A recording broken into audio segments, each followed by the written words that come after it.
Hey everyone, welcome to another sew along. Today we are doing the Lowland Kids retro joggers. I just wanted to show you here because I have my projector pattern pulled up to show you that today we're going to be doing the one where you top stitch the elastic. But if you are going to do the encasing one, you're going to cut at that first line.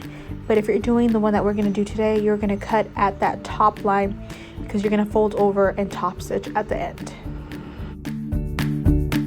Okay, so here we have our two side panel pieces, one for your right and one for your left, and we have the other smaller piece that goes up right on top of that. So what you're going to do is you're going to grab your two pieces and you're going to put them right sides to right sides and sew or serge that very raw edge at the end right there for both sides.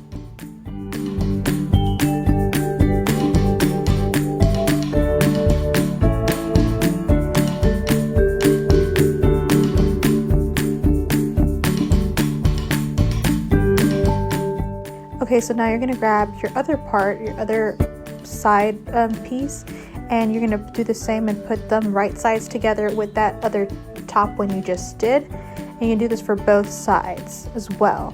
I'm just going to sew that raw edge.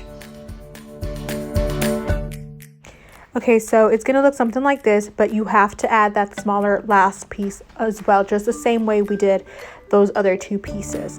And then you go ahead and put the seams down and top stitch. Like you see here, I had forgotten to add that last piece to the side panels, that smaller piece, and I had already top stitched, so I had to go ahead and re-add that piece after.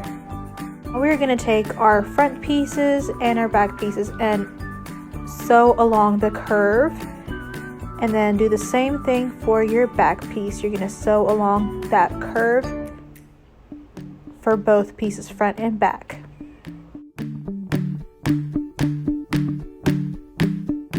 Now we're just going to take our two side panel pieces and put them on top of our front piece and sew from the top to the bottom. And here I still had not added that smaller piece to the bottom, and that's why it looks kind of weird, and I didn't realize it till after I was about to start sewing.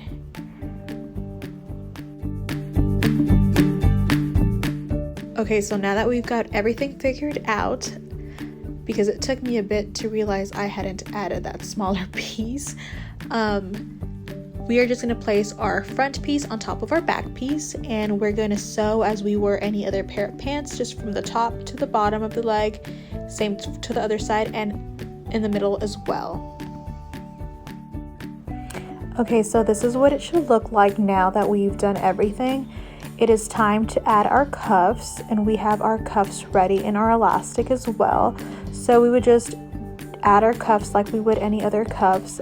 Everyone has their own preference on how they like to do their cuffs. Either you sew them with your pants piece facing the wrong way or vice versa. It's really up to you, but whatever works for you should look fine.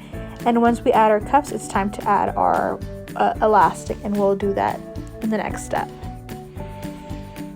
Okay, so here we've added our cuffs, and I was showing you guys how to quarter your elastic, but I guess I didn't actually film that part. But here I have my elastic quartered, and I've placed it inside my pants piece, and I like to quarter my elastic just because it gives it an even look. So I like to start in the back for my elastic, just on the back seam, and I just slide it in and start sewing and gently pull on the elastic. You don't want to pull your fabric, you want to pull the elastic, so you don't want to stretch out your fabric.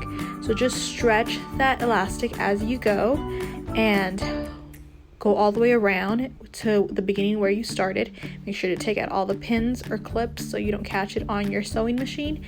And once you do that, you are going to be ready to top stitch that down.